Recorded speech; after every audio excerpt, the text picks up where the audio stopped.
Yes, yes, yes. It's time to have a little fun and read some weird messages.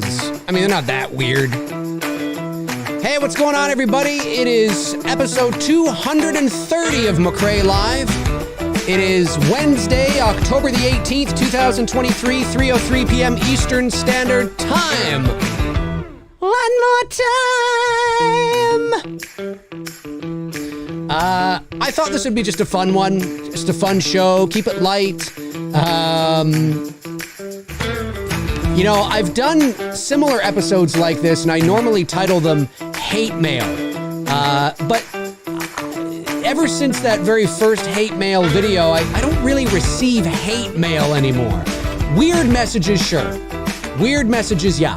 But hate mail, I mean, some messages are a little, you know, are hating more than others, perhaps, but I wouldn't call them hate mail. It's really funny. When I did that very first hate mail video in 17, 18, something like that. It was a long time ago.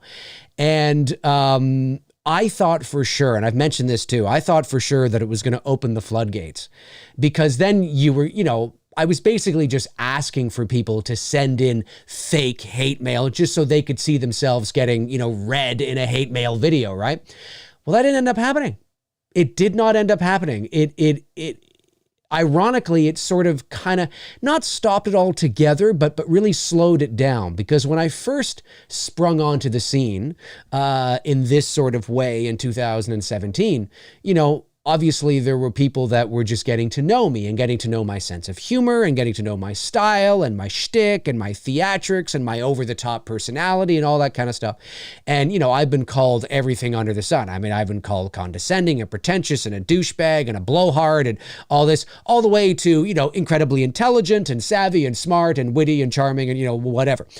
So there's a spectrum there, right? But, you know, when you are an on-camera talent in this capacity, sometimes, you know, personalities will gel. There will be certain people that will be able to gel with your personality and others that won't, right? I mean, it's different strokes for different folks, right? That's really what it comes down to at the end of the day.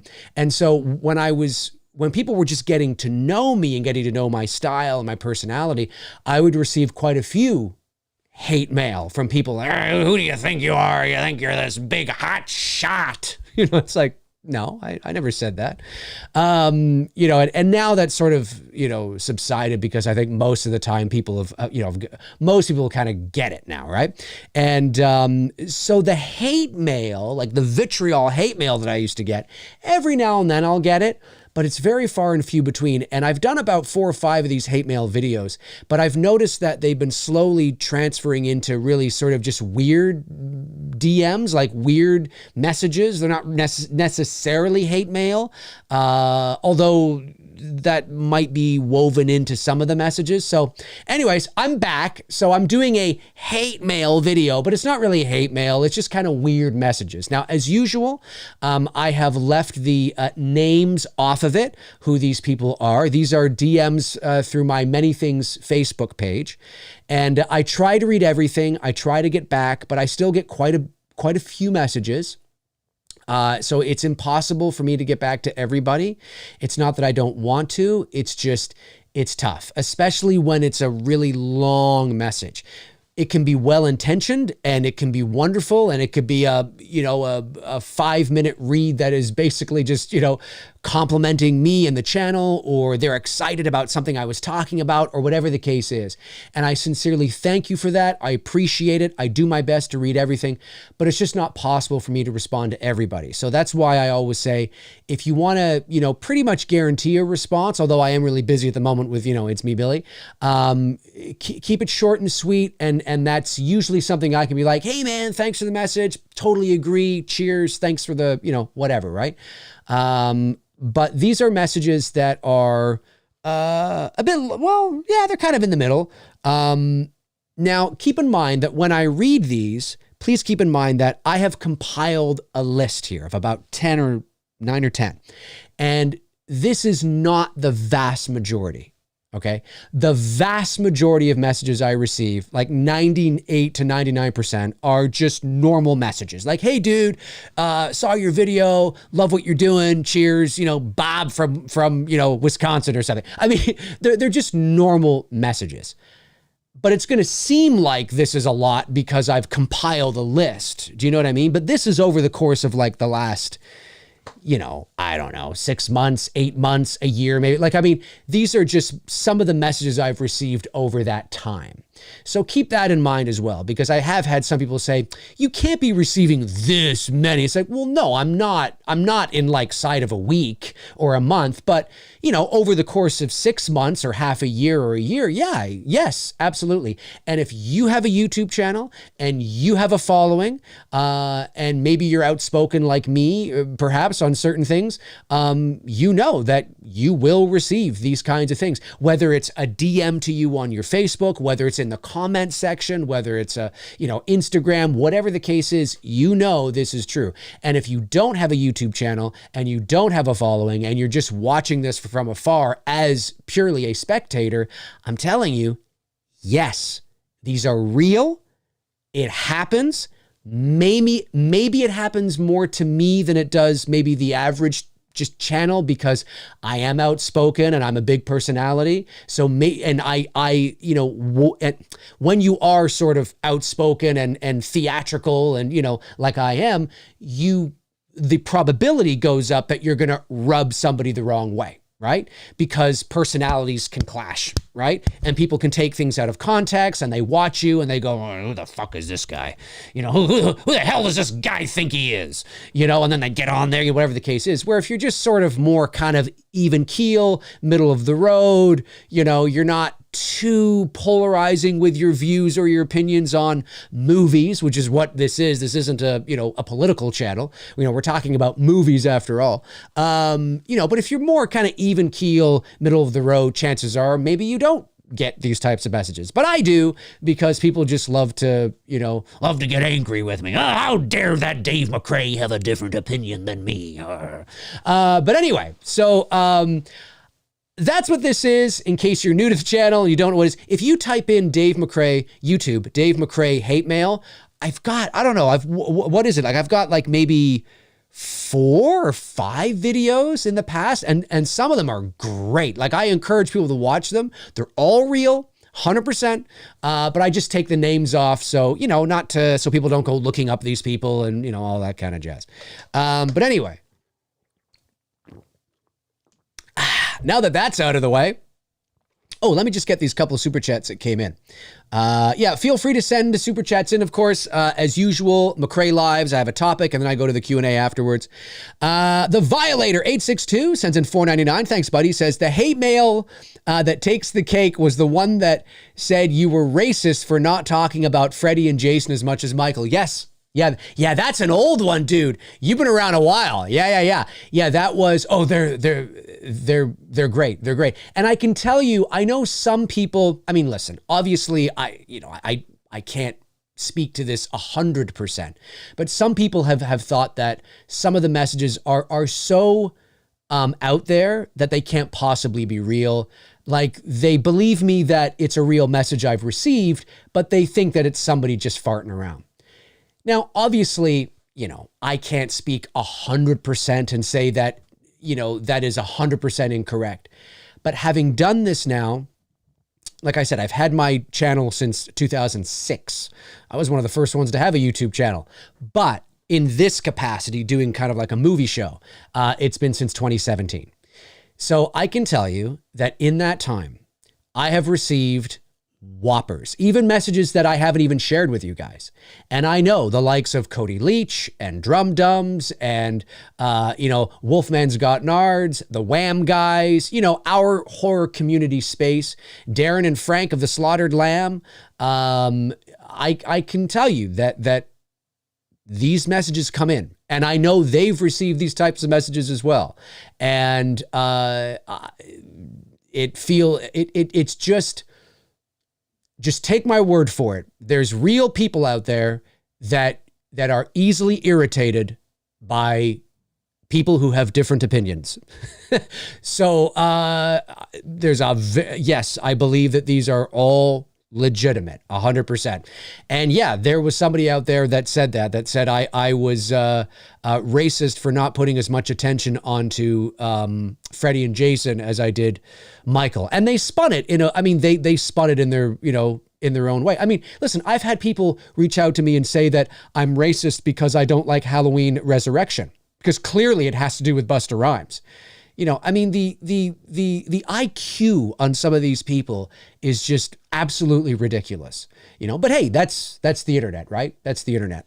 Anyway, Andrew Stevens sends in $10. Thanks, Andrew, one of our great mods and channel members. But Dave, thank you very much, Andrew. Really appreciate that. And then Zeno, the producer, sends in £5. Thank you very much. Says, first time catching a live stream. Very cool. Well, welcome. Says, hope everyone's doing well. You always give me a right good laugh, Dave. So thanks for that, mate. Well, thank you for the super chat and thanks for tuning in. And I really appreciate that. And that's what this is all about, at the end of the day. And if you find that your message is in here, please know it's not personal. It's just that, some of these messages are strange or well, you'll see. You'll see. So anyway, let's jump right into it, shall we? Let's head over to the other screen and read the first one. Here we go. Okay. Let me make myself. Oh, no, that's okay. You can see that. So here we are. I don't want to go on to the next one yet. Because I don't want you guys to read ahead. David, it's time you understand that no one wants a damn Halloween anthology series. We all want Michael Myers. Oh, and by the way, I just copied and pasted. So typos, grammatical errors, it's all there. I just copied and pasted. We all want Michael Myers back. He's the face, I'm assuming that means face of the franchise.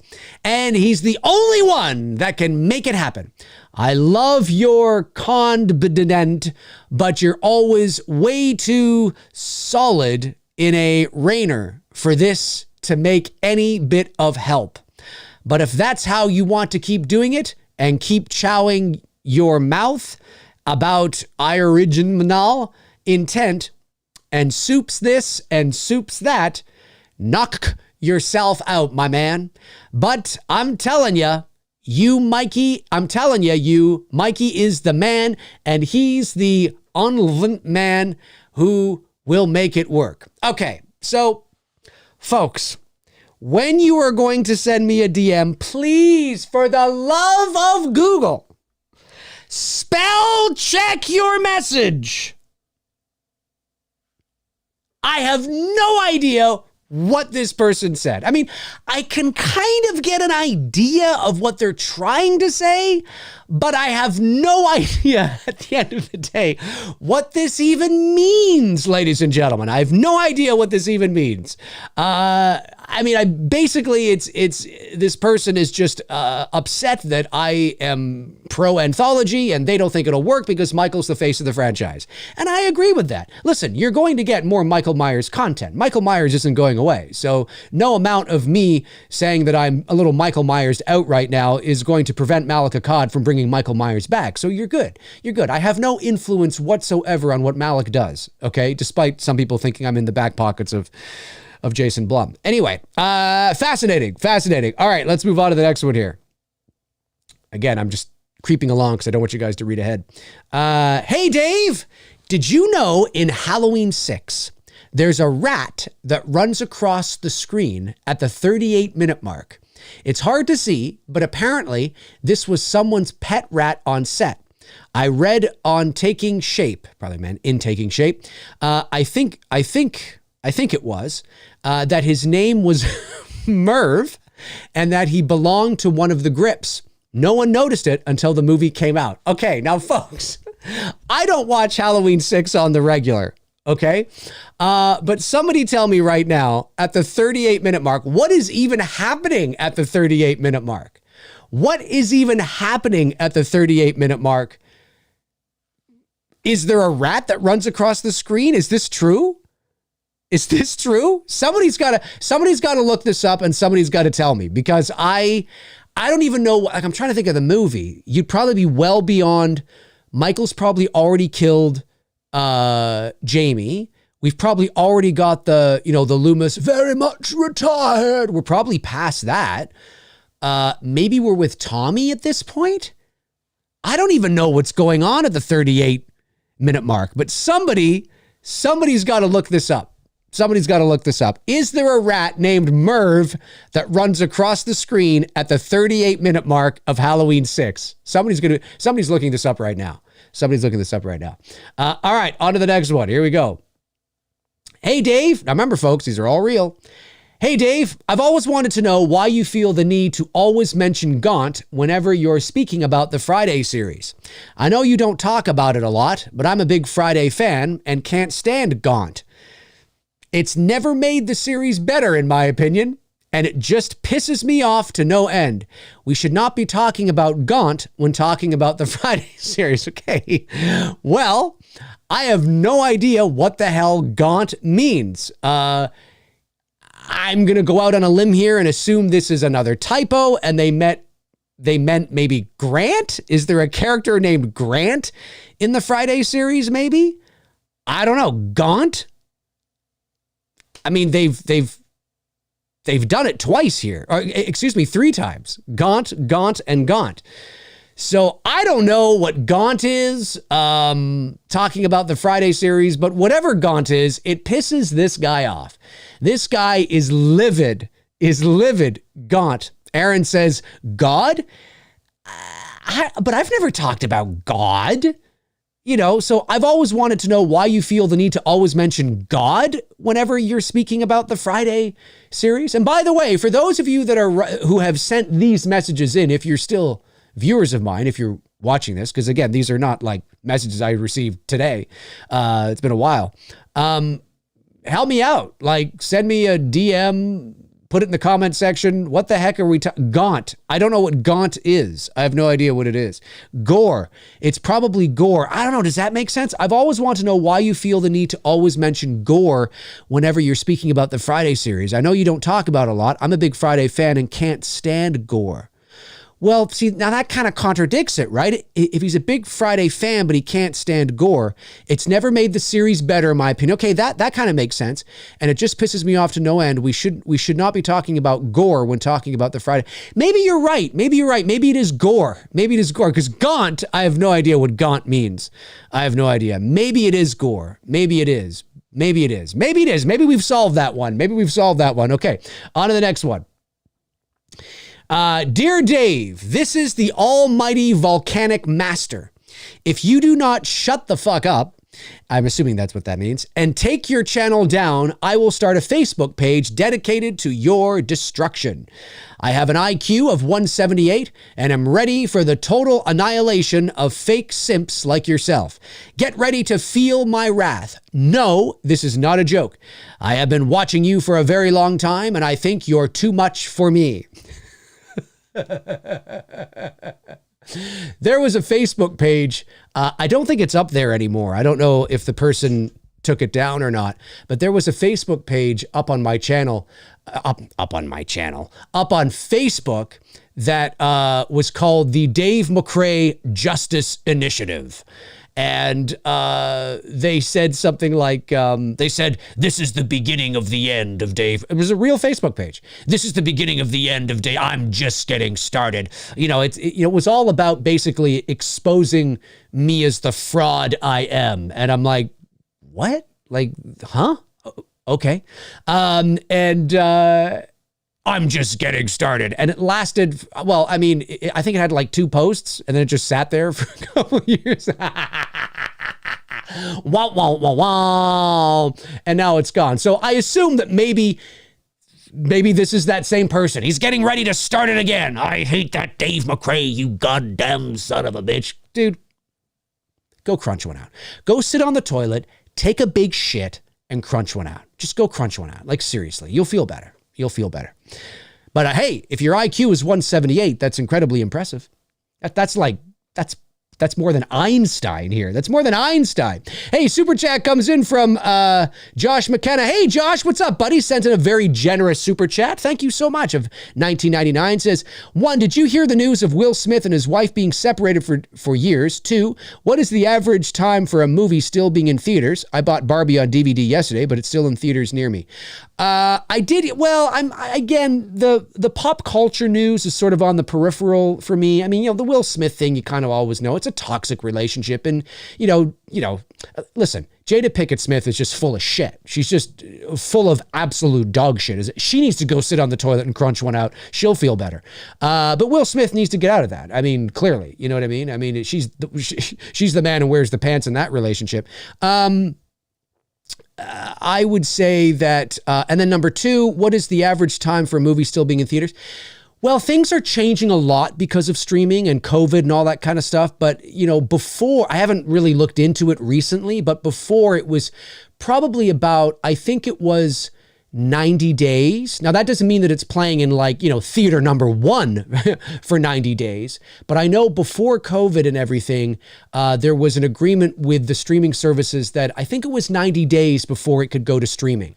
That's obviously changed. That window has shrunk, I think, to maybe 30 days or 40 days or something like that.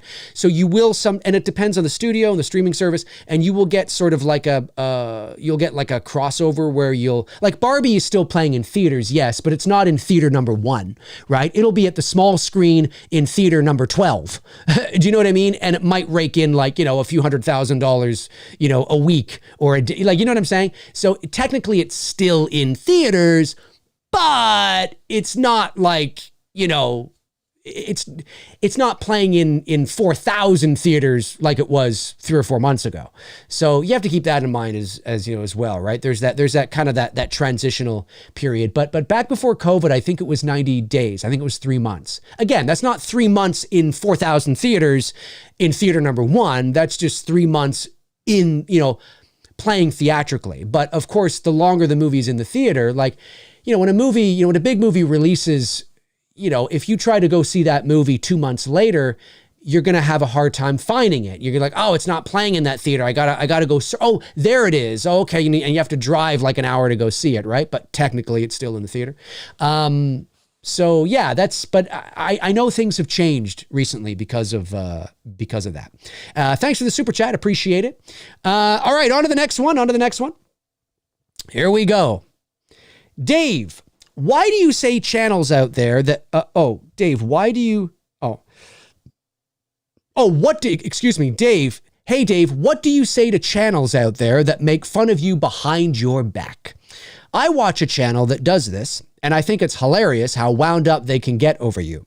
Why do you think there are some people out there that just can't stand you? I guess this is not really a weird message, but I do find it funny. And yeah, so I know that it's not the first time somebody has shared a link with me to somebody, calling me out or that damn Dave McRae or, whatever. And I just say dude, it comes with the territory. When you put yourself out there online and you gain a following and you become, successful in your own little space, whatever that space is. And because I'm outspoken and because I have a personality, like I was saying at the top of the show, you're always going to rub somebody the wrong way. And then people who have smaller channels, will take to and sometimes they can be bigger channels, but, they get angry and they just don't like you and they get on their own little channels and they express that, and they're allowed to do that. But at the end of the day, I mean, there's nothing you can do about it. They're entitled to do it. And what I think is funny though, is that when people do send me either to, links to a video with somebody doing that or a Reddit post, 99% of the time, it's just all about the fact that they allow me to live rent-free in their heads over the fact that we just don't agree on the same things when it comes to movies. I mean, it's really pathetic, really, at the end of the day. I mean, there's nothing wrong with disagreeing or not jiving with somebody's personality, but to let me or anybody, that goes for anybody, live rent free in to get so angry. Oh, fuck. It's like, dude, just fucking shut the fuck up. Go sit on the toilet and take a shit. You'll feel better. Stop wasting your time talking about me or anybody else and start talking about what you like and your shit. That's what you got to do. But drama sells, right? Drama sells, anger sells, right? Listen, we got 150 people that are watching this, right? People are like, oh, I want to see what Dave's talking about. It sells. That's not why I'm doing it. I do it every now and then because I think it's fun. But it's people love that. People love that stuff. So, you can't change the way people talk about you. You can't change, people's opinions on you. They're going to do it. And my only advice would be to, you're never going to build unless it's in the culture war side of things. But you're never going to build a community yelling and screaming at the top of your lungs and bitching and complaining all the time. Now, you will attract certain people that like to bitch and complain all the time too. And maybe you share a common denominator that you both or all of you hate me, so you share and you revel in that hatred for that one person. But if that becomes your identity, that's only going to take you so far, right? I mean, that's gonna wear out pretty thin. It's gonna become pretty thin and wear out pretty quick, is what I was trying to say. And there's not a lot of substance there. It's just that damn Dave McRae, and it's like, okay, next. You know what I mean? It's like, so no, it doesn't bother me. I don't give a shit. Knock yourself out. Just make sure that you've got substance there, and that there's, that's the thing, right? Like I've been perceived as a bit of a personality, right? And I can be over the top and theatrical and eccentric and, with my opinion and, my opinions and thoughts. But I would also like to think that I come at it from a place of also being informed. And I can talk about, film and structure and story and pacing and, characters and cinematic language and symbolism. And I'm not saying I'm, the world's foremost expert. I'm just saying that I can also dive into the nitty gritty and dive into the real meat of stuff too, right? You know what I'm saying? And that's important as well, because if you can't do that, if all you're doing is just yelling and screaming, fuck this, it's dog shit, fuck this, it's dog shit, there's no credibility there, right? I mean, you have no credibility if all you're doing is yelling and screaming and complaining. There's no credibility. Right? You know what I mean? It might be fun when people agree with that and they all share, they all, sit around the table going, sure. But there's no credibility in it long term, right? So it doesn't bother me. You know what I mean? I mean, it comes with the territory of being online and being outspoken. All right, next one. Hey, Dave. Let me go on. Who's in the tree? The tree. Who's in the tree? Ring a bell? It's from my favorite Halloween film, Part 4. I'm with you on the Loomis trilogy. All right, folks. Who's in the tree? Who's in the tree? What does this mean? Who's in the tree? The tree. Who's in the tree? Ring a bell? It's from my favorite Halloween film, Part 4. What does that even mean? I'm very confused what that even means. I'm not 100% sure what that means. Was Michael in a tree in Part 4? Is there something from taking shape that I'm not aware of? I'm not 100% sure. Oliver Mercer sends in £5 and says, my YouTube channel has been taken down. I've had to start a new channel, wondering if I'm still paying for the channel membership. I will double check, Oliver. It doesn't look like it based on what you have here. So you may have to cancel that and rejoin, but I will double check, Oliver. That's too bad that was taken down.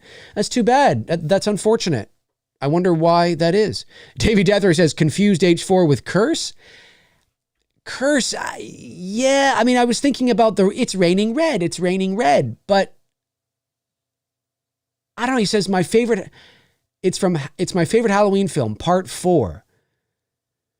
Yeah, and then he says, I'm with you on the Loomis trilogy. And the Loomis trilogy to me is Part 1, 2, and 4. 5 and 6, I mean, it's to me, they're dog shit. So I don't, well, 6 is better than 5, but I mean, 6 is better than 5 in terms of tone and the fall feel and the atmosphere, the story. I mean, it's half one dozen of the other. I don't know. It's from my favorite Halloween film, Part 4. I'm with you on the Loomis trilogy. That's why it makes me think they're talking. Well, yeah, see, that's what she says is that's not from Halloween 4. But the thing is, he's also saying who's in the tree, who's in the tree. Now, we're assuming they must mean the little girl that's, under the tree. It's raining red. But is he? Is he assuming that? Or is he saying that? I don't know. Because he then says, I'm with you on the Loomis trilogy. And Part 6 to me is not part of the Loomis. That's the Thorn trilogy. The Loomis trilogy is 1, 2, and 4. I don't know. It's very strange. Hey, Dave. His heart's in the right place, man. If you're ever in Shreveport, Louisiana, let me know. You can stay at my place. My wife loves to cook, and I can show you around town. I even have a backyard fire pit with bongo drums. Don't know if you play, but my brother does, and he doesn't live too far. Anyway, keep up the great work and go Pirates. Oh man, I love it. I appreciate the hospitality, but this is not personal, unless I have developed some sort of, friendship relationship with you. I would never and will never ever spend or find myself somewhere and just spend my time instead of a hotel just to take up a room at a viewer's house or apartment. It's not going to happen. It's not personal. It's just that I don't know who you are. You see, it's funny. It's like I've often talked about this too. Is that there's when you're on YouTube and you put yourself out there and you have a community that watches you, you get a little bit of insight into who I am in my life and things like that. I mean, there's lots of things you don't know, of course. You feel that there's a connection that's kind of made, and that's really cool. That's like really cool. But I don't feel that I have a connection with any of my viewers at all. Like, unless it's somebody like Frank or Darren, who, I mean, we've become good friends, outside of, because we talk outside of, the channel, and we've had Zoom calls, and, we'll shoot the shit and, all that kind of stuff, right? That's different. It's same with Tony, right? Tony Michael. That's different because but in terms of just a viewer, I would never do that. There's no connection there. I don't know who you are. I have no idea. You think you know me because I'm in your living room every day, right? It's like that old thing years ago, when, like when people would watch the news, or there's a comfort there. They know the news anchor because the news anchor is in their, living room every night at 6:00. And there's this sense of like, I know this person, or there's a kind of a thing there. But the news anchor has no idea who you are at all. And there's a little bit of that happens with YouTube. And you've got to really, there's a lot of wonderful people, and I'm not saying that this guy has any nefarious intent. I'm just using this. I just thought it was a cute message, a little strange. But I wanted to use it as sort of the catalyst to address that larger point, which is because it's not the first time I've had a message like this. Say, Dave, if you're ever in town, just hook me up and you can stay at my place. And it's like, I don't even know who you are. Why would I do that? Would you do that? Oh, well, you might do that with me because you think you know me. But no, I would never do that. I would never, ever do that. Ever. It's for my own safety. Right? And I don't want to, like, with all due respect, I don't want to be sitting around a fire playing the bongo drums with people I don't know. With all due respect, I don't know you. You know what I mean? I would rather just have my own hotel room where I can just, I feel safe. Anyways, and again, like the heart is in the right place, right? But it's just, it's that, I don't know what that phenomenon's called, but it's something that, and you can like, you can look, it's that disconnect between, it's like when, and I'm not saying anybody that watches me is like this, but it falls into the same category, right?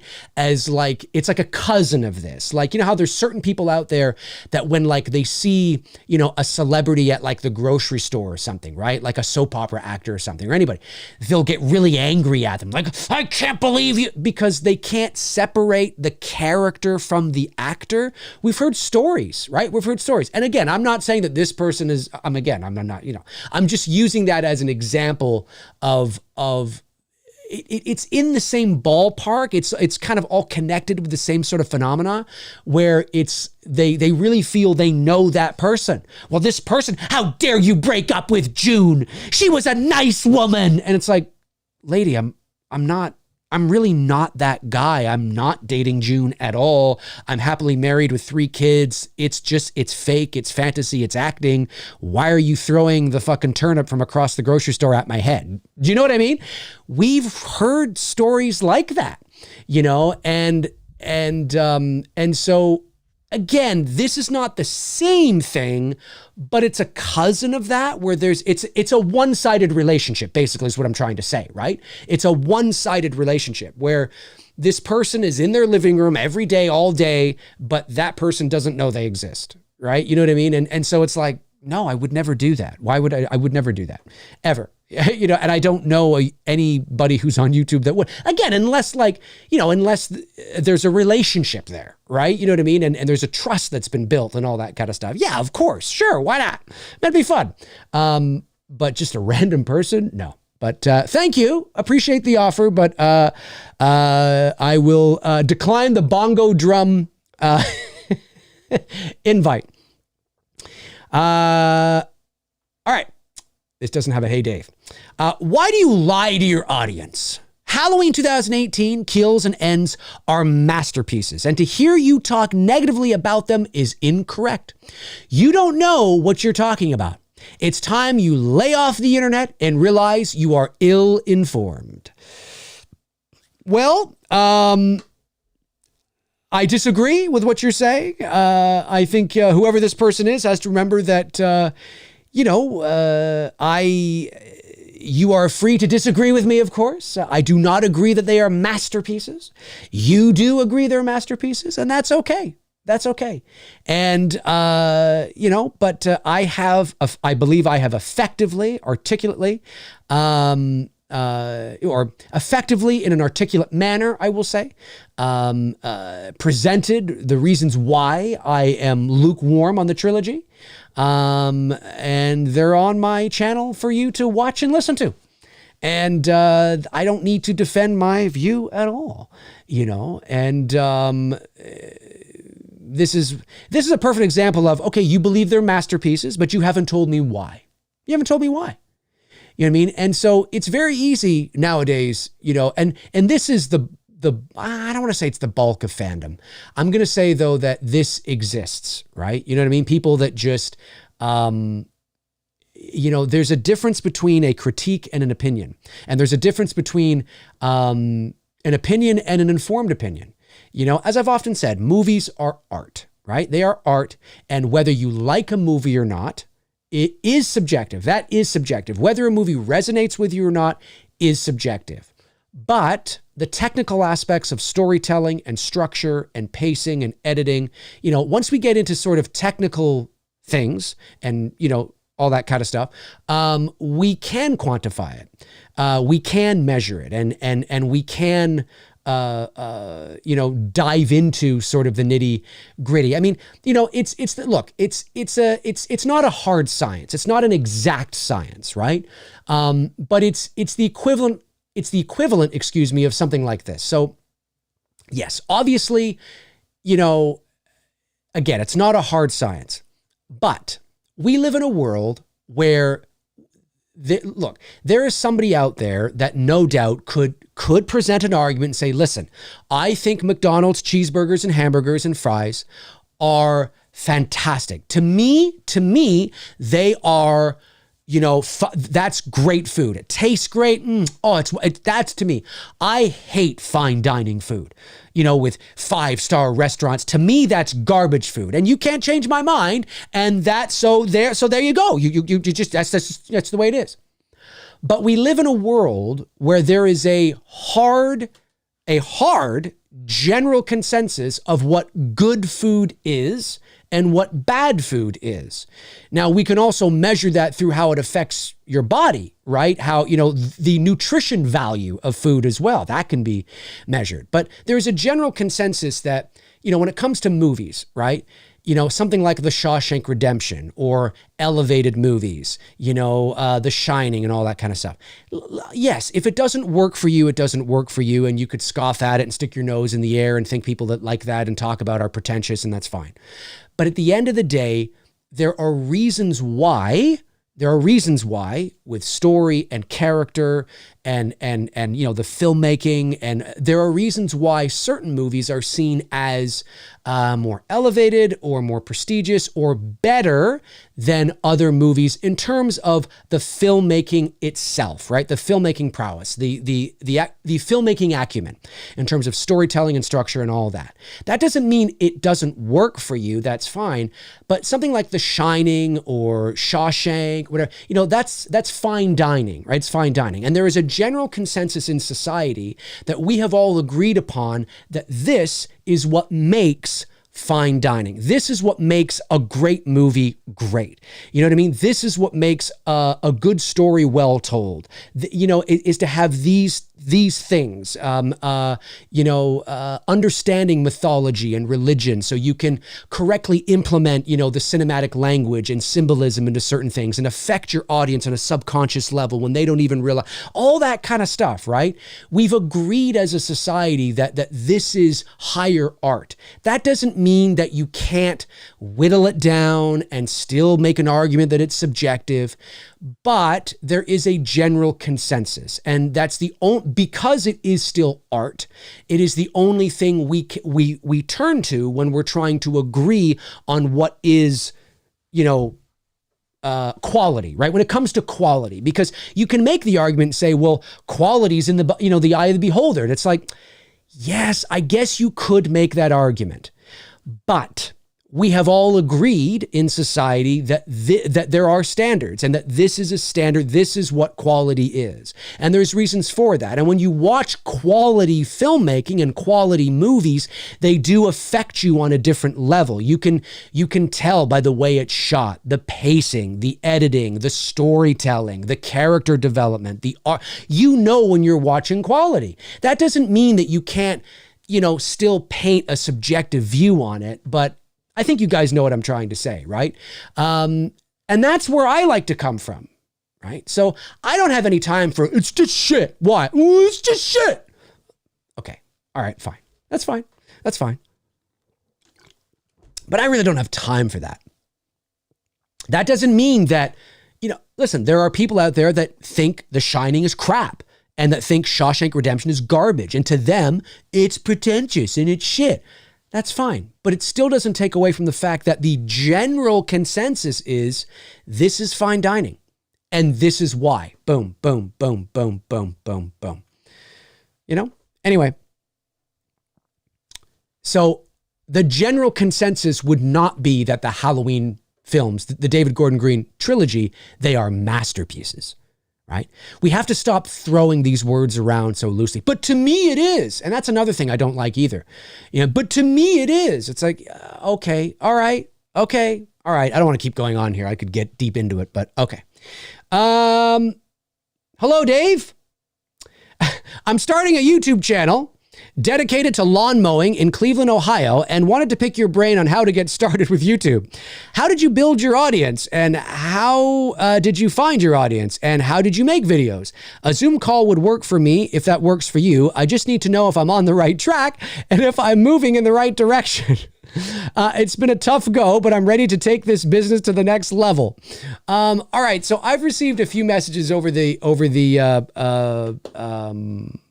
over the years from people, not from people in Cleveland, Ohio, wanting to start their own lawn mowing business, but I have received messages from people asking me, you know, how to start a YouTube channel, what to do, blah, blah, blah. So let me say this. First of all, I appreciate you reaching out. I don't mind answering a question. You know, if it's something short and sweet, like, hey, did you, when you were starting YouTube, did you do this or that? And I could be like, oh, no, I did this, you know, and make sure you do that. Okay, good luck. Thanks, man. I don't mind that. But at the end of the day, why are you reaching out to me? You know, like, again, it's that false sense of connection. It's like, why are you reaching out to me? Just YouTube it. YouTube, how to start a YouTube channel. YouTube, you know, what to do and what not to. There are tons of great videos out there. You don't need to, especially when we're not in the same space. You want to start a lawn mowing business in Cleveland, Ohio. That's not even in the same ball. That's not even the same solar system. So, you know, again, I would never, with all due respect, it's not a message I would respond to, and I certainly would not get on Zoom with you. I have had people reach out to me as well saying, hey, Dave,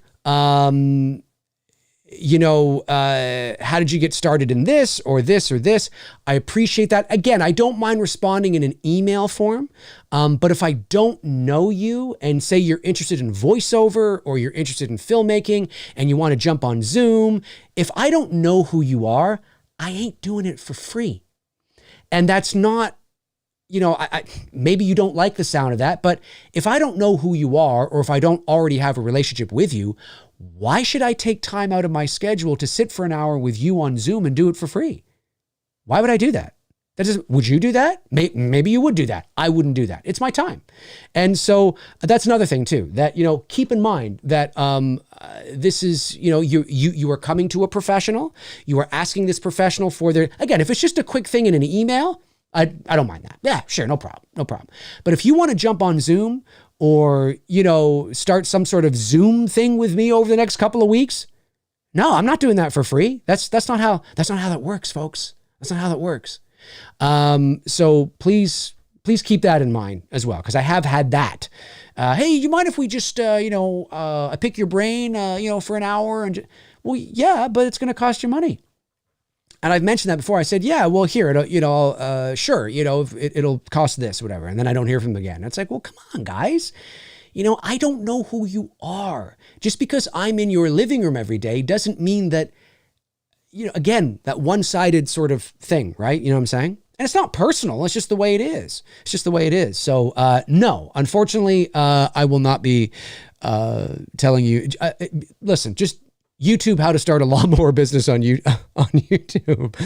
It's just not the way it works. Not the way it works. Again, email or like a message. Hey, Dave, what are your top five, like, you know, for example, what are your top 5 do's and don'ts when getting into voiceover? Oh, you know what? No problem. Give me a bit. I'll get back to you. No problem. Come on. I'm not a dick.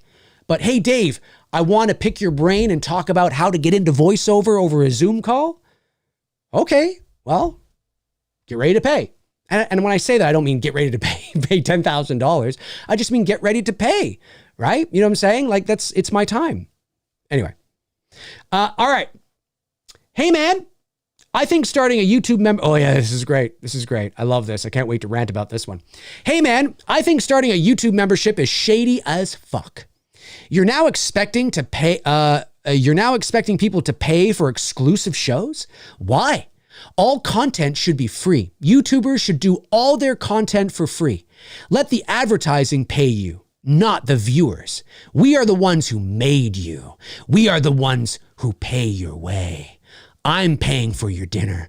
I'm paying for your groceries. I'm paying for your surgery. I'm paying for it all. So don't tell me to join a membership. People are suffering, houses are collapsing, and children are dying. And you want thousands of dollars? Thousands of dollars. Can't happen, bro. Your channel used to be all about love and friendship. Oh, and now here it is, selling out. First of all, my channel was never all about love and friendship. So shut the fuck up. Okay? Second of all, listen, this is not the first time that I've received a message like this.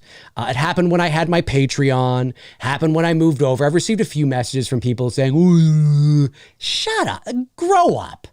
Grow up. Life ain't free, people. Life ain't free. I owe you nothing.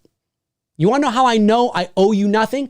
Because I have over 1,200 videos on here you can watch for free. I do this for free. I'm not getting paid right now to do this. Stop it. Stop it. Grow up. No one's forcing you. I didn't put this channel behind a paywall. McRae lives are free. Two Dudes are free. You know, Q&A streams are free. I'm not going to put the Billy 2 trailer behind a paywall. I mean, come on. Come on. YouTube membership is YouTube's answer to Patreon. That's all it is. And it's just fun for certain people that want exclusive stuff. And it's been fun so far. It's been fun so far. We've had, member-only Q&As. There's been, the member-only watch-alongs. We have the Halloween-only show. It's fun. No one's forcing you. Grow up. Come on.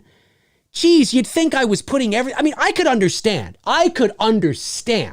If I got online here and said, hey, folks, how you doing? Welcome to McRae Live. Well, you know what? This is going to be the last one. I'm moving everything behind a paywall. And therefore, if you want to watch me from now on, Two Dudes, McRae Live, Q&As, It's Me Billy Chapter 2. If you want to see it, sorry, folks. You're going to have to pay me a month now. That's it. It's all over. The entire channel is behind a paywall. Well, then I could see people going, what? Why would you do that? Like that's not even good for your channel. Like even the biggest channels in the world don't do that. Like, why would you do that? Right? Yeah, no, totally. I could get that. I could totally understand that. But all I'm doing is trying to generate a bit of revenue for the channel because in case you haven't noticed, I'm not Joe Rogan. Okay, so it's not like the advertising you're talking about is bringing in thousands of dollars for me. It's not. A show like this might, and honest to goodness, a show like this might get, 2,500, 3,000 views. That's probably about $5 or $6 in YouTube ad revenue. Honest to goodness, right? Maybe $10 at the most, right? This channel's not generating thousands of dollars here, folks, okay? And this is coming from people that don't know their ass from their elbow about how this all works. I'm a bigger channel than some, but in the big picture, I'm a tiny channel. I'm 30,000 subs. Come on. Let's get real here, right? So I thought, hey, I know what would be fun. Have some exclusive stuff, generate some revenue for the channel, right? It pays for my time. It pays for certain things I need to pay for, like the rental of movies for certain shows or, giveaways or, it pays for mailing stuff for whatever it is, right? Generate a bit of revenue for the channel. That'd be kind of fun. Some people can get in on it, right? I know I don't have to explain myself, but it's messages like this where you're like, dude, no, here's what this is. And they try to guilt trip you into saying, the economy and people can't afford it. And oh my God, listen, we're all adults here. If you can't afford it, don't become a member. No one's forcing you. No one's putting your head to a fire going, you got to become a member. I can't afford it. It doesn't matter. No, we're all adults here. We're all adults. What this comes down to, in my estimation, is people who, anytime you bring money into something, people get their noses in the air and they just don't like it. It's like, come on. The world ain't free, folks. The world ain't free. It ain't free. It ain't. And I think I've done a really good job on this channel at keeping everything free. No one's, I'm not forcing people to send in super chats. They do it because, they want to support the channel and they want to get their question read and it's fun and it's fun. It's all fun. It's all fun, folks. It's all fun. This comes from people who, and I say this, I'm going to say this delicately because listen, everybody's financial situation is different. And I am certainly not making fun of or knocking anybody's financial situation. It's tough. It's tough out there. And my hat goes off to you sincerely for those who are struggling, making ends meet, living paycheck to paycheck. Absolutely agree. It's tough. It's tough. But you're an adult. And if you can't, I know maybe you would like to, I really want to be a part of that, but I can't. Well, then you can't. That's just life. That's just life. Why should I, get rid of my YouTube membership where I have, nearly 100 people who are willing to become part of something cool just because you can't? That's not how it works. That's not how it works. And again, I didn't put my channel behind a paywall. It's just something, and it's just basically my Patreon, but now on YouTube because I shut down my Patreon. That's all it is. That's all it is. And lots of people do it. So please, sit on the toilet, crunch one out, and shut up. And shut up because it doesn't make me feel guilty. I don't care. I don't care. But I can't afford it. Well, then you can't afford it. I'm sorry to hear that. I wish you the best of luck. Stay strong, and maybe one day you will. Hey, that's how it works. Okay, on to the next one.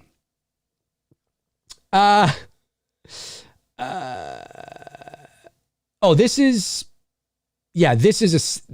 a separate one. I know it looks like it's part of the same thing, but it's not. This is actually separate. Okay, there we go.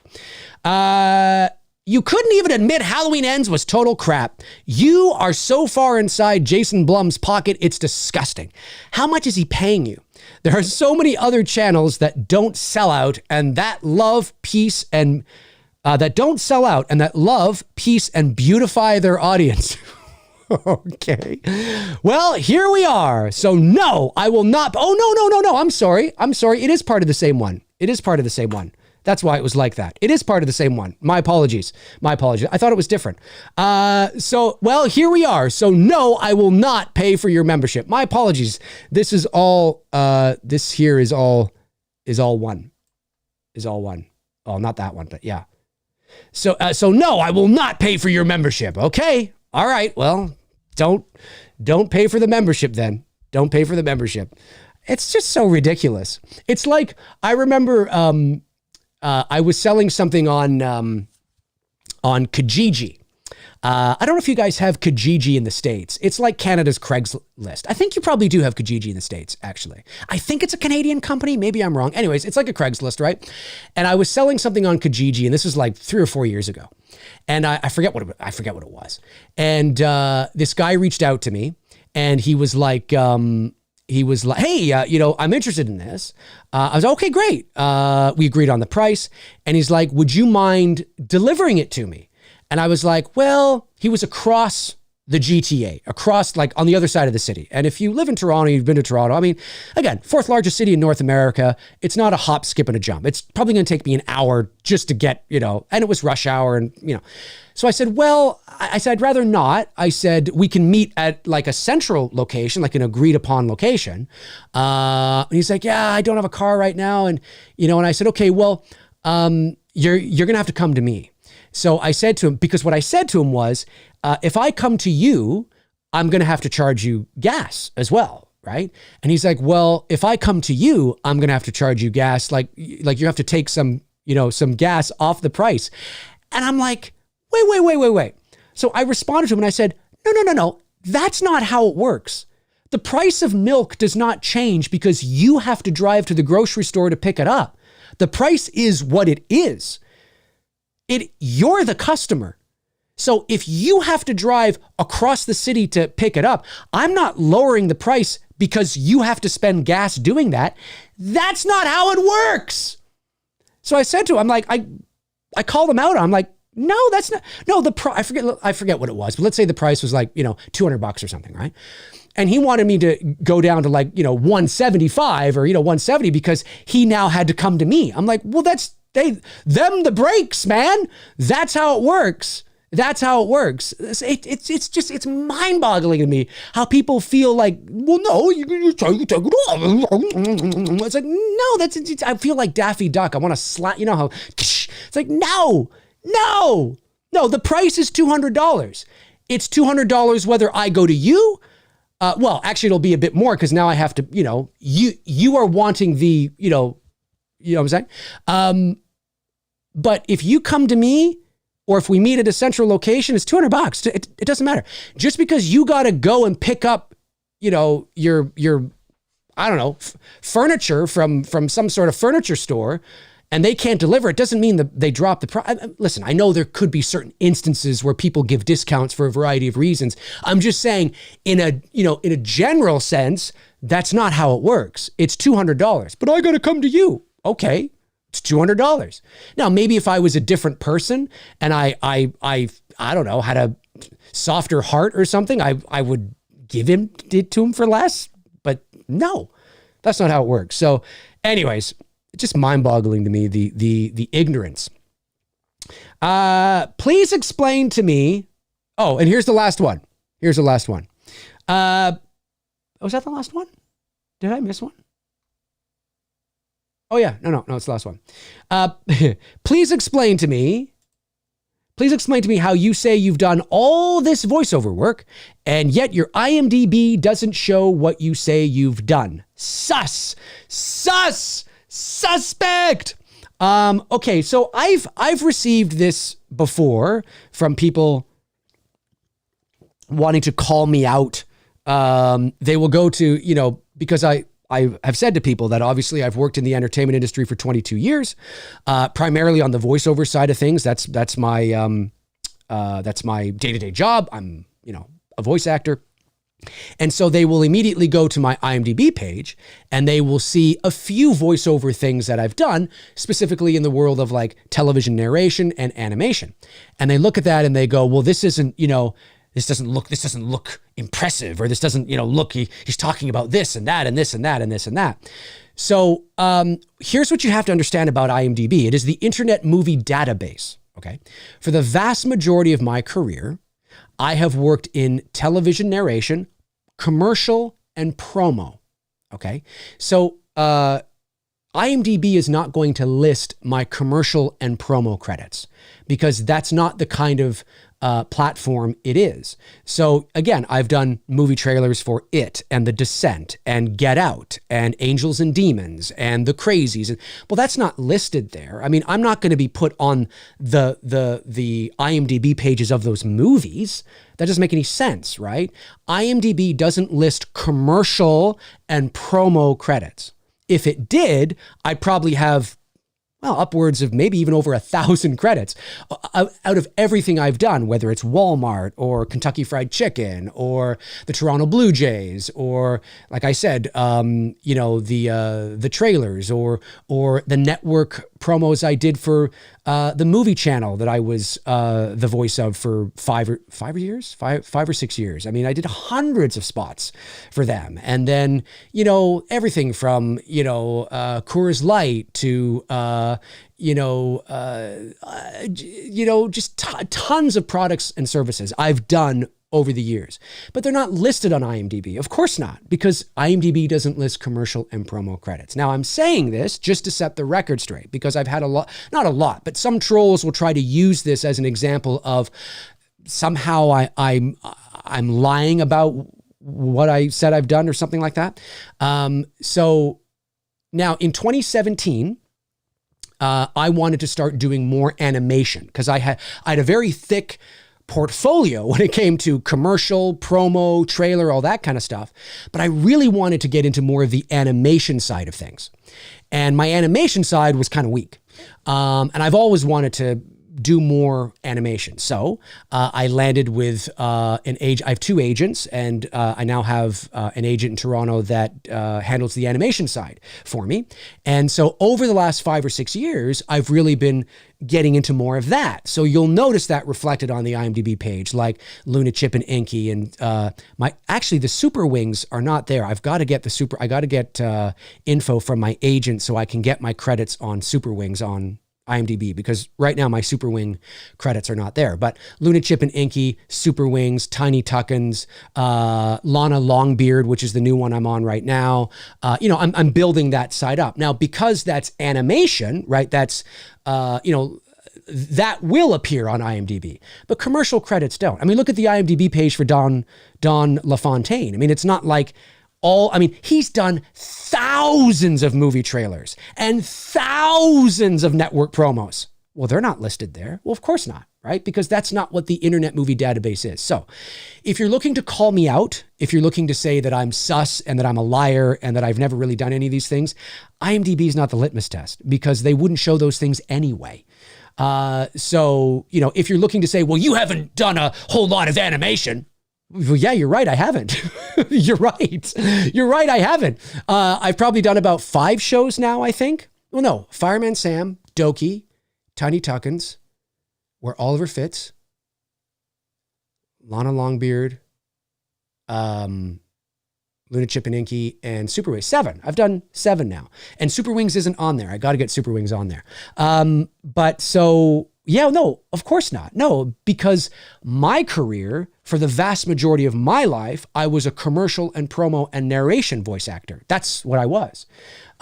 So hopefully over the next, the next 20 years of my career, I'll be able to build up the animation side. So anyways, I just wanted to address that because I've seen some people say that a couple of times. And it's like, nah, you don't understand how voice acting isn't just animation and cartoons, right? Voice acting is commercial, promo, trailer, IVR prompts, right? You know what IVR means? It stands for interactive voice response. That's when you call your cell phone company and you hear, hello, welcome to AT&T, whatever. We voice actors do that, right? You know what I mean?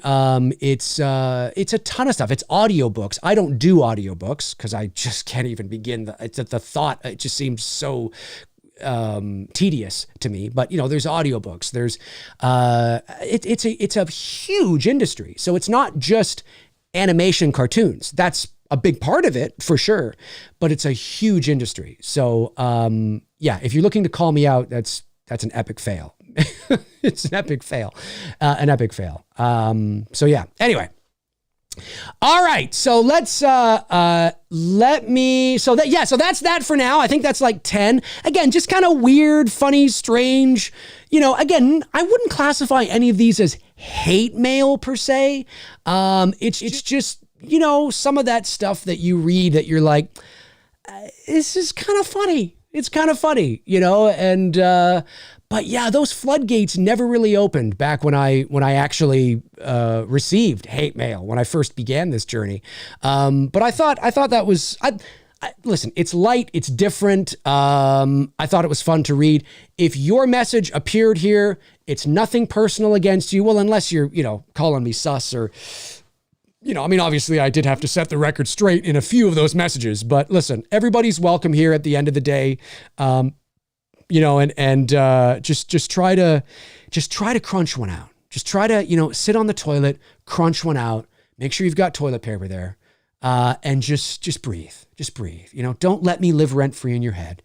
It's okay. It's okay. Go outside, smell the flower. Hey, it's October. It's October right now. Go outside, smell the campfire smell in the air, the cool, crisp breeze, the leaves flowing across, and just enjoy the season. Don't worry about me. All right, let's jump over to the other screen and see what you guys are saying. Let me see here. Got the Oliver Mercer one. We have a member chat that comes in. It says, Dave, I would rather send you chocolate milk in the mail. Yes.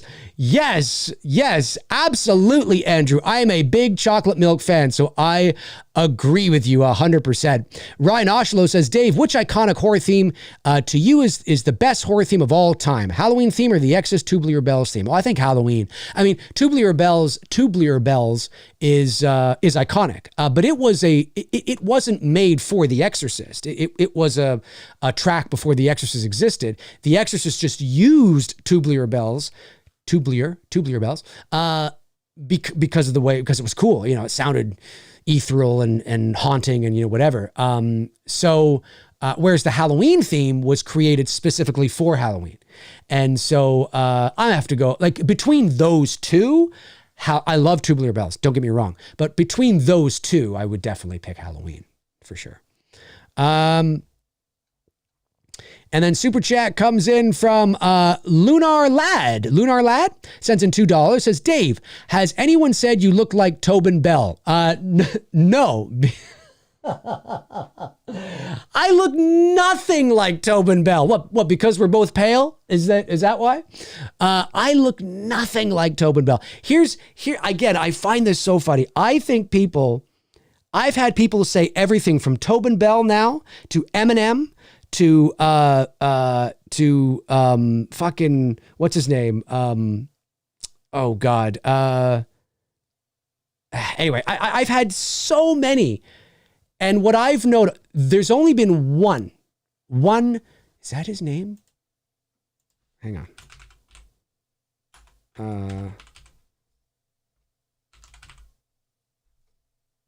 I've had people say Tobin Bell now. I mean, well, not people. I've had you say it. I've had Eminem. I've had Chris Hardwick. I've had people say Chris Hardwick. I don't mind the Chris Hardwick one because, you know, he's not a bad looking fella. I've had William Dafoe. Like, you know, and it's like, I think what ends up, I look like, really at the end of the day, I look nothing like these people. But what ends up happening is that people see something like, oh, we have the same eyes, or there's a similar jawline. There's something similar about them. And it's not like I would ever be confused with William Dafoe. You put William Dafoe and I in a room and nobody's going to confuse, you know, the two of us. But maybe I'd have to look at William Dafoe, but maybe we have a similar jaw or chin, or maybe there's something in the eyebrow and eye that is very similar. Like, you know what I mean? There's essences, there's pieces that kind of remind you of Dave McRae. You know what I mean? There's, or a thing that he does or something like that. But it's just so funny because I'm like, because Eminem and William Dafoe look nothing alike. Tobin Bell and Eminem look nothing alike, right? So, I mean, it's like, what are people seeing here, right? There's bits and pieces of something, right? There's bits and pieces of something, but no, nobody's ever said that. Unless you're just farting around and kidding, because you also might be as well. It's so funny. Okay, so I think I've got all the super chats so far. Lindsay Curtis says, hey, Dave. Hey, Lindsay. Hope you're having a great day today. Are you looking forward to the upcoming Five Nights at Freddy's movie? If so, what are your thoughts? Take care. You are the best. Thanks, Lindsay. You know, I'm not looking forward to it, but I didn't even know what Five Nights at Freddy's was. I'm not saying you have to be young to know it. Obviously, there are people my age that are excited about it and know all about it. But it could be because of a couple of things. I'm nearly 45, so it's not my, you know what I mean? But I think it has more to do with, I'm not saying that you're, you know, young. I'm just saying that I think it probably has more to do with, I'm not a gamer. So when I heard a couple of years ago that Blumhouse was doing this Five Nights at Freddy's, honest to goodness, my first thought was Elm Street. Like, that's the name of, like, they're doing an Elm Street movie called Five Nights at Freddy. I didn't know there was a game at all. I had never heard of the game. I've never played the game. I don't know what, and still to this day, I have no idea what it's about. I've watched the movie trailer and it looks like it might be kind of fun. Like, it's kind of got like a goosebump kind of vibe to it. And I say that with all, but maybe a bit harder, like not quite kid friendly, but it kind of has that whimsy to it is what I'm saying. Right. Yeah, it looks like, I mean, I'll check it out. I won't go to the theater to see it, but I'll definitely check it out when it comes to streaming. But I'd never heard of it. So I'm neither excited or not excited. I'm just kind of neutral. But I know there are loads of Five Nights at Freddy's fans out there that are excited and that just love the games and are really into this. And so I hope for all of you, I really hope this is something special. I mean, it's not going to make any difference to me if it bombs or, whatever, but I hope for all of you out there, it's a success. It's really good. Again, it doesn't have to be amazing. It's just got to be, really good. You know what I mean? And I think then it'll be a success for fans. And I hope it is. But yeah, I didn't even know what Five Nights at Freddy's was until probably when the trailer finally dropped. I was like, oh, okay. So yeah. Roberto Torres sends in $4.99. Thank you, Roberto. Says, hey, Dave, late to the party. Gonna have to rewatch this live episode. Which Halloween film was your biggest disappointment? Can I get a but Dave? But Roberto. The biggest disappointment for me. I would have to say, what Halloween film was the biggest disappointment? I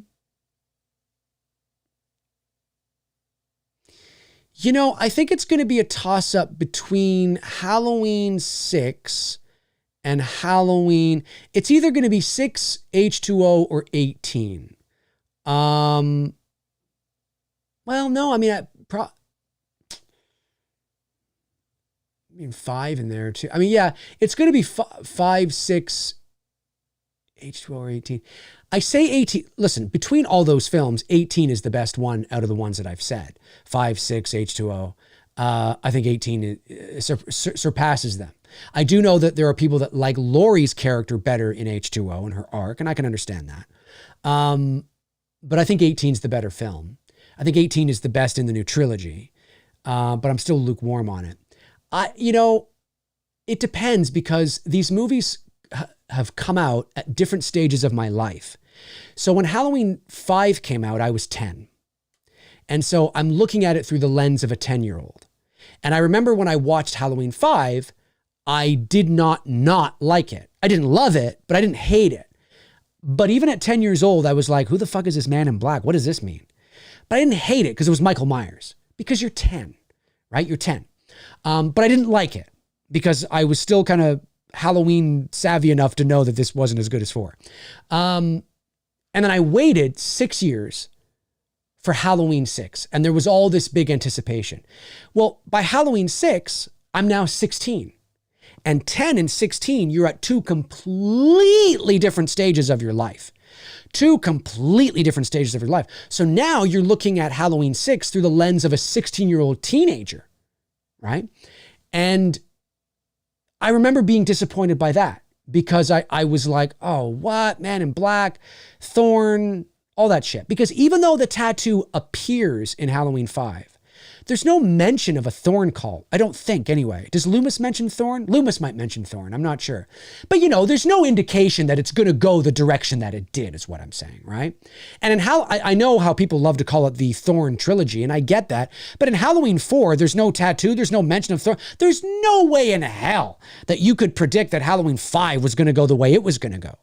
Right. So it's a made up shit. It's incompetence and it's rewriting, And then you get to H2O and I'm 2 years older. So I'm 19. I'm 19 because it came out in 1998. I was 19.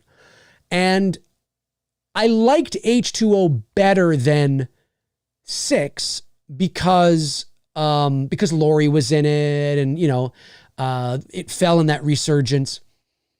But I didn't love H2O. Like I've often said, it felt too gimmicky, shticky, Michael Myers in the set of Dawson's Creek. I didn't like it. And then Halloween, and then my Halloween Resurrection, I mean, Rob Zombie's films. It's a very good question. Because with every movie, I'm almost at different stages of my life. And so I'm looking at it through different lenses. I would say I think the biggest disappointment probably would fall to Halloween 6 because, it's the only one that is connected. It's the last one that is connected to those original films, in terms of 5 and 4, right? Because once you get to H2O, 4, 5, and 6 don't exist. Resurrection doesn't exist. The Rob Zombies films are complete, remakes. And then you get to 18 and they wipe everything else off the table except for 1. So I think 6 was just a culmination of, oh my God, this is it. Holy shit. It was basically 10, 11, 12, 13, 14, 15, 16. It was 17 years in the making. And so it was like, oh my God, oh my God. So I would probably say that from that perspective, it was probably the biggest disappointment. But I've had big disappointments with the franchise ever since. So, ask me on a different day and maybe it's a bit different. I don't know. Member chat from Davey Deathray. My man Davey sends in a member chat. He's been a member for 2 months. Says, Dave, have you seen When Evil Lurks? I haven't, but it's on the table. It's on the table. Mood, atmosphere, intrigue, tension building, music, and some of the best acting I've ever seen. So far, my pick for horror film of 2023. Dude, that goes back to what I've been saying, right? Remember when I said, again, I said this, I think, on one of my streams. I said that there's always going to be those films that we don't see coming. Remember when I've been saying that? I said that at the end of 2022. I said no one knew that Barbarian or X or whatever, it just came out of nowhere, right? And I said at the end of 22, I said there's going to be some movies in the horror space that are going to come that we're not going to see, that we don't know right now, right? And look what we've got. Talk to Me, we've got Cobweb, now we've got When Evil Lurks. Like, I mean, these are movies that are independent, we don't see coming, and then we only know about them when they're like, upon us. Do you know what I mean? So, and the same thing's going to happen next year. Mark my word. Remember this. The same thing's going to happen next year. Oh yeah, we know all about the studio released movies. Like we knew about Exorcist Believer this time last year, of course, because it's a studio released movie. It's Universal, it's Blumhouse, of course. But I'm talking about the independent, under the radar, made for, low budget, independent production company, does the festival circuit, then it gets picked up and whatever, right? And yeah, same thing's going to happen next year. Same thing's going to happen next year. I think The Night House was one from 2022 that I was like, wow, it's fucking great. I think that was 2022, right? 2022, 2021. Anyway, yeah, no, I've heard good things about it. I love the poster. Love the poster. I just want to make sure we're talking about the same movie here. Yes, yeah, love the poster. That's a poster that I would have done. Totally. 100%. Yeah, love it. Love it. So yeah, I can't wait to check it out. Jordan Ellis sends in a member chat and says, I could be late to the party, but have you seen Saw X? If so, what are your thoughts? I personally loved it. Also, apologies if you've already answered this. It's been pretty busy lately. Take care. No worries, Jordan. I have not seen Saw X yet. It's not something that I would go to the theater and see, so I'll wait till it comes to streaming. Look, I'll be honest with you. If it wasn't for the positive reviews, I wouldn't bother watching it at all, because I checked out, like, I haven't seen Saw, like, I haven't seen Spiral. I haven't seen Saw 9, 8, 7, 6, 5. I think the last Saw I watched was 4. I'm not big into to me, they're diminishing returns at the end of the day. It's just, really love that first Saw. It was revolutionary, put James Wan on the map. It was big. I remember seeing it in the theater in 2004, really loved it. I saw Saw 2, Saw 3. I think I saw 4 in the theater. I saw 1 and 4 in the theater, I think. But I'm not a big Saw guy, like in terms of where it's gone. But because they've basically said, well, here we are, this takes place between 1 and 2 or 2 and 3 or something. Even though, everybody looks older. But it's getting really good reviews. And so, okay, well, I'll check it out. But when it comes to streaming, I'll check it out. I recently saw Talk to Me. Really liked Talk to Me. I thought it was good. Yeah, I thought it was good. Really liked it. Saw Cobweb. Really liked Cobweb. There was another horror film recently I watched that I got caught up on that I forget now. Damn it. Anyways, but Saw X and Exorcist Believer, because Exorcist Believer comes to digital like in the next week or two. I'll watch that when it comes to digital. And I'll let you know. I'll let you know what I thought. But yes, no, I haven't seen it yet, but I will only because it's getting positive reviews. So I want to see how well they've done with it. Then Eddie Chase sends in $5. Thanks, Eddie, and says, do you go to H45? Did you go to Halloween 45 or any Halloween conventions? If so, who was nice and who was mean? If there was any of the series you'd like to meet and why? Well, Eddie, yeah, I've talked about this on the channel. I mean, you've been around a while, Eddie. I mean, I have wall-to-wall coverage on my channel of Halloween 40 from 5 years ago. And so I did go to Halloween 40. I did not go to Halloween 45. I was unable to go to Halloween 45. I'm not a big celebrity meter, so I don't get meeting celebrities. To me is not a. I don't know. Like I don't know if I don't know why, and what I'm about to say here is not, I'm not saying this is the reason why. It's just the only reason I can think of is that, so again, I've spent 22 years working in the entertainment industry, and I grew up in a media family, right? So I've grown up in show business my whole life in a lot of ways. I mean, when I was a kid and a teenager, like I said, my dad was one of the top journalists in the country. And I met all sorts of people. I got to meet all sorts of sports athletes and get autographs. And I'd get, I got to go to the press box and sit in the press box and watch, an NHL hockey game because my dad was up there, writing from, the press box and stuff. And, it was cool. I mean, it was cool. And then of course I got into, voiceover and all that. And I've met really cool people in that. So again, I'm not saying, because it's the internet, I have to say this. That's not me saying that I am the world's most successful voice actor. That's not what I'm saying. And I am at the top of the totem pole and I have met all. So that's not what I'm saying. And, most people that watch me get this, but I have to say this because, the internet is full of ignorant people that don't know their asses from their elbows and can't instill nuance. So all I am saying is that because of my experiences, I don't have a real starstruck side to me in a lot of ways, and like a need to get a bunch of autographs. It's just never really been something.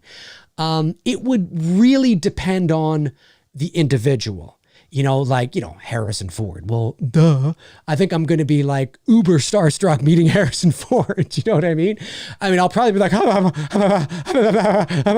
just sign this. It's Harrison Ford. He's my favorite actor of all time. Oh my God. You know what I'm saying? I'm not saying I'm not, that I could never get like that.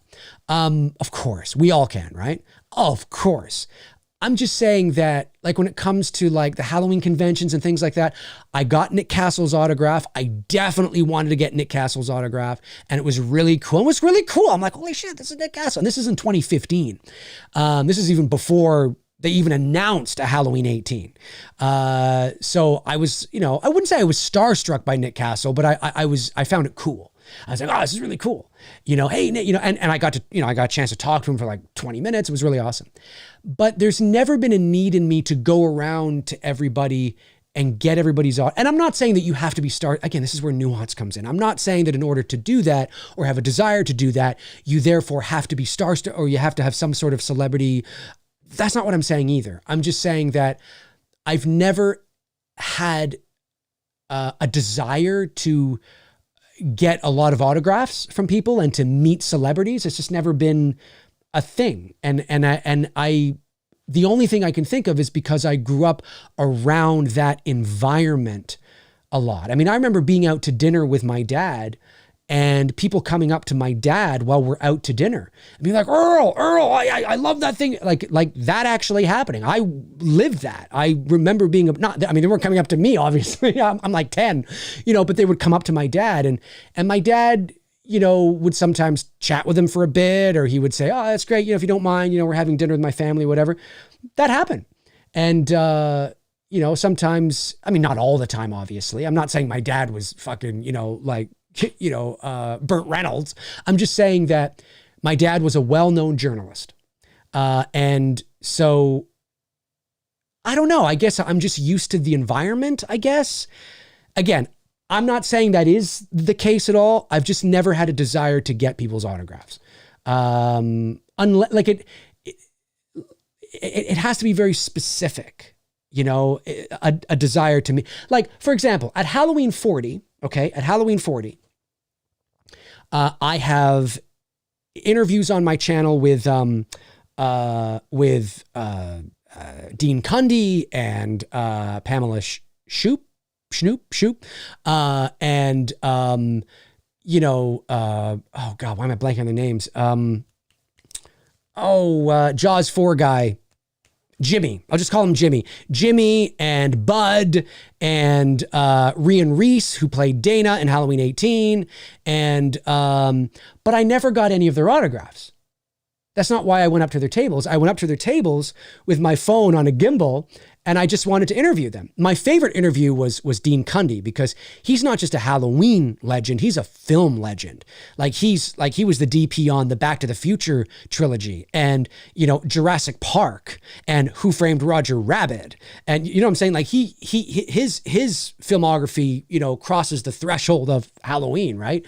And so but I never thought it was never in my mind to do that. So, and again, I don't say that, I have to say this, I don't say that as I'm trying to put myself on some sort of moralistic high, no, it's just, I just equate it to, I think it's just how I grew up. I think that I've never really I don't find that part interesting. I would much rather talk to them about their careers or about, I don't care about the autograph. I would rather just get a photo or talk to them or something. That's what I really care about. You know what I mean? And get sort of that kind of an experience. And I know there's other people that are like that too. 100%. I know that. Yep. So yeah, no, I didn't get anybody's autograph. And in terms of meeting anyone, there wasn't anybody specific I was desiring to meet. I just wanted to make sure I went around and got, well, that's not entirely true. Obviously Dean Cundy. But I just wanted to get some of the Halloween alum. I think that is, does that answer your question? I hope it does anyway. I know I went on a roundabout thing there, but yeah. Jerry Remy became a channel member. Hey, Jeremy! Jerry Remy. Jerry Ramey, I think, became a part of level number 2. Thank you, Jerry. Really appreciate that, man. Thank you so much. And hang on, there's a few super chats that came in here. We got Lee the Machine Bauer sends in a member chat. Thank you, Lee, one of our great channel members here. Says, hey, Dave, my man, how are you? I'm okay. Just recovering from losing 2 friends this week. Oh, dude, two? Dude, I'm really sorry to hear that, man. But I'm off to the pumpkin patch. Hope you have a good day, my friends. Cheers. Well, cheers to you too, Lee. And take that time. I'm really sorry to hear that. I don't know how it happened. If it's 2 friends, I don't know if it was an accident or what, but my condolences to you, man. I mean, that's tough. That's tough. So my condolences, sincerely. Jeez, man. But yeah, cheers to you as well. Cheers to you as well. Jerry Ramey, there he is, sends in a very generous super chat of $20. Says, just joined level number 2, McRae's. Yes, Jerry, my man, Jerry coming in. Says, do you think with The Exorcist Believer not doing great numbers that Jason Blum will wait to see how Deceiver does before going forward? It feels like DGG's credibility is on the line. Well, I suspect, when you listen to interviews with David Gordon Green, I suspect that there is that they knew that the numbers could be problematic. I don't even think it's guaranteed we're going to get Deceiver at this point, to be honest with you. I really don't. It would not surprise me if Universal just kind of looks at the numbers. Listen, most of the time, horror sequels are diminishing returns. And so, and David Gordon Green has said that it's not 100% that he's going to come back and direct Deceiver. Now, he paints it in the diplomatic way, as you would, and you would say, well, I got other projects that I'm, excited about, and I'm not sure if I want to. That's probably Blumhouse and Universal saying, hey, David, this didn't do that well. Maybe we need some fresh blood in the director's chair. Now, David would stay on as a producer, 100%, and he would probably, be a little bit of a creative force. But they may want to bring new blood in from the director's chair in terms of Deceiver. I don't know, but they've already planted that seed. Jason Blum and David Gordon Green have already planted that seed in interviews before Believer came out. So that tells me that they're anticipating this. But Deceiver's going to make over Believer's going to make over $100 million. So it's not a total loss. Let me just see here, box office. Let's go to Box Office Mojo and go to Exorcist Believer. And Exorcist Believer right now has already made worldwide $90 million. $90,211,758. It's grossed nearly $50 million domestically at $47 million and nearly $45 million international at $43. So domestic, remember, domestic doesn't just mean the United States. Domestic means the US and Canada. So between Canada and the US, it's $47 million. International, which is overseas, means it's $43 million for a total of $90,211,000.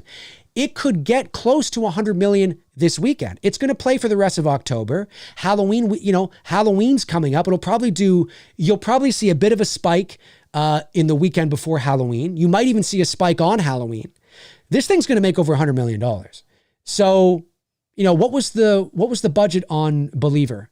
30 million, I think they said, which is high for Blumhouse. Marketing 30, 60. Look, it hasn't done well critically. It's possible Believer may break even. Possibly. If Believer gets to 120 million, I'll tell you right now, Believer from a box office perspective is not a bomb because this thing's going to make over 100 million on a 30 million budget. Tack on another 30 million for marketing, maybe 70 million. Like I said, it might break even. I don't know. I don't know for sure. But I can tell you, looking at these numbers, it's not a disaster, like a disaster in terms of what it's doing. It's not a disaster. It's not great, but it's not a disaster. It's going to make over 100 mil. But the question is, would Deceiver make over 100 mil?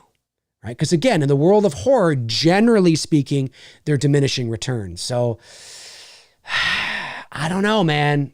I don't know. I'm not sure, but it's going to be interesting to see. Josh McKenna sends in $9.99. Thank you, Josh. Says, people have told me I look like Kevin Hart. They are wrong because I look absolutely nothing like him. I don't think they know what they're talking about. Yeah, I mean, it's weird, isn't it? It's weird. I think what it is, Josh, is that people see something, they hone in on something, right? There's something there that they see that reminds them of somebody. And, yeah, dude, I've gotten William Dafoe, Tobin Bell, Eminem, Chris Hardwick. There's others I've gotten too. And I'm like, but none of them look alike. So what the hell? It's strange. Deadside sends in $4.99. Thank you, Deadside. And says, ever heard of Red Pepper? He's a voice actor like you. He did movie trailers and Shadow Man video games. Also, how's Rhian Reese in person? I think she's pretty. Yeah, she is pretty. Yeah, no, she is. She was, I've only met her once. And again, it was under the circumstances of interviewing her. She was very polite, very nice. The interview is on my channel, so if you YouTube Dave McRae, Rhian Reese, it should pop up. It's from the 40th convention, so not the one that just passed. She was at the one that just passed as well, but it was at the 40th. She seemed nice, pleasant. Yeah, we only talked for, basically however long the interview is, add another like 2 or 3 minutes on top of that. Where we were talking off camera. But yeah, no, she was very nice, very pleasant, very nice. I have not heard of Red Pepper. I would have to look him or her up and see. Maybe I have. Maybe I've heard their work and I've heard of them. But I don't, off just the name Red Pepper, I'm not familiar with. Should I be familiar with them? Maybe I should. Maybe I should. All right, super chat comes in from Fast Forwards 289. Thank you, Fast Forwards. Says, these dummies just complain about everything and don't understand anything. You do more stuff than some YouTubers do for free. Been a supporter for years now. Keep up the great work, Dave. Well, thanks, man. Yeah, no, look, I mean, it's fun to read these out sometimes and call people out because, and I like to do it because I like to remind people that, like, just calm down. right? You know what I mean? Like, it's just like people take this shit way too seriously. There's nothing wrong with me having a members only section on my channel. Lots of people do it. If you don't like it, you don't have to join it, right? Like that, it's that simple. It's that simple. You know what I mean? And you know, this idea that like no, YouTube is not my job. You're right. It's not my full-time job. But that doesn't mean that I can't leverage it and take advantage of it and make money from it. Who wouldn't want to do that? You know, and because my channel, I mean, like I said, it's bigger than some, but it's small in the big picture. I'm not making a lot of money off of YouTube, folks. It's not like I'm making millions of dollars. And even if I was like, you know, the Joe Rogans or the Mr. Beasts of the universe, whatever, good for them. Good for them. They work their fucking asses off and they put out content and content and content and content and content and content that is free. So good for them. Good for them. Like, I mean, we got to stop being so like, oh, it's like, well, they're working their asses off. They're working hard. Why shouldn't they be rewarded for it? That's it, right? That's it. You know, and I can't even imagine the work that goes into something like that. I can't even imagine the work that goes into something like that. Anybody who has a YouTube channel, anybody, I'm taking myself off the table here. Anybody who has a YouTube channel, who works their asses off, who takes time out of their busy schedule to produce content and to put it out there for free, absolutely has the right to leverage it and make some money from it. For sure. There's nothing wrong with that. It's this whole idea. Oh, shut up. Just go crunch one out. All right. Jerry Remy sends in $10, but retracted the message. Oh, that's too bad, Jerry. Jerry, feel free to at me unless it's something I've already answered, because keep in mind, when you send in a super chat, even if you retract the message, the super chat still goes through. So you might as well just leave it there. You know what I'm saying? Unless it's something that you felt was not appropriate or something, but I doubt that was the case. And then Mendel Goodman, one of our great supporters here, sends in a member-only chat. I got to figure out a way to say that. Member chat, I guess. Instead of a super chat, a member chat. Says, hey, Dave, it's amazing how it's been 2 months already. Time goes by fast. Yeah, it is. It is. And for our Channel 2 members, this Sunday at 2 p.m., is it 2 p.m. or 1 p.m.? 1 or 2 p.m. Eastern, we have our next episode of One Good Scare, which of course is the Halloween only show. It's exclusive to my level 2 members, and it's where we don't have to feel guilty about talking about Halloween or the same stuff over and over again. Our first episode was really great. Really looking forward to episode 2. And that's this Sunday as well. And we just had our Channel 2 or our level 2 horror movie night watch along where we watched Evil Dead Rise. That was a lot of fun. Yeah, no, it's fun. It's fun. I think it's fun. And then Jerry Ramey sends in $10, says, Dave, been a long time watcher. Enjoy your stuff. I've been friends with Sean from Fandom Empire. Oh yeah, Sean Giroux, Fandom Empire, fellow Canadian, for a while. He speaks highly of you. Well, that's very nice. That's very nice. That's very nice. I'm glad he does. I'm glad he doesn't speak negative of me. Shout out to Sean and the folks over at Fandom Empire. I'm a budding author. Do you have any writing tips? Ooh, you know, I mean, I'm not a professional writer at all. So I would say, I don't know, this is going to sound like a cliche, but I would say just, you know, write what you're passionate about, write what you know, even if you don't know it, like you're a budding author. So maybe you really have a fascination with like murder mysteries, write about murder mysteries, because that passion is going to show in your writing. You know what I mean? It's okay. Like, I mean, look at Stephen King. I mean, he's a horror author. That doesn't mean he can't write wonderful. I mean, listen, there's a lot of things that aren't horror. Shawshank Redemption, Green Mile, that's Stephen King, right? You know what I'm saying? But I just mean when you're first starting out, write about what you know, write about what you're passionate about, because then that passion's going to come through and you're going to be passionate every time you have to sit down and write. You don't want to write about something you're kind of semi-passionate about, because then it feels like work. It should never feel like work. I mean, it's always going to feel like work to some degree. You're going to get writer's block. You're going to have to walk away. You're going to have to sit there and what's going on. Sure, you know what I mean? But you still want to feel passionate about the process. You want to feel passionate about the process. So write about the things that you're passionate about. That's what I would say. Jared Whitmore says, I've been told I look like Dave McRae. That'd be funny. All right, let me see. I think that's how we do. Oh yeah, I got to get off here. I think that's going to do it now anyway for where we are here. All right, that's going to do it for this episode of McRae Live. Thank you, of course, to my amazing moderators, Frank Riker, Tabitha Shore, Darren Sands, Chris Baber, Cody Snyder, and Andrew Stevens. Thank you for doing what you do. I really, really appreciate it. Thank you to the super chat questions that came in today. And of course, our new member as well. Thank you as well. If you want to become part of the membership here on the channel, the link is in the description. Check it out. And of course, all my links to my social media are down there as well. Check them out until your heart's content. And when your heart is content, check them out again. And I will be back soon.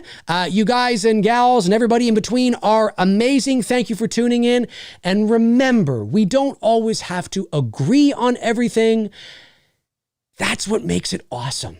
That's what makes it awesome. And hopefully you enjoyed some of these weird, strange, funny, and silly DMs I've gotten over the last 6 to 8 months or so from people out there that are, sometimes like to take to the interwebs and express how they feel about me or my opinions. I think it's fun. I haven't done one of these in a while, so hopefully you enjoyed it. And you're all amazing. You know you are.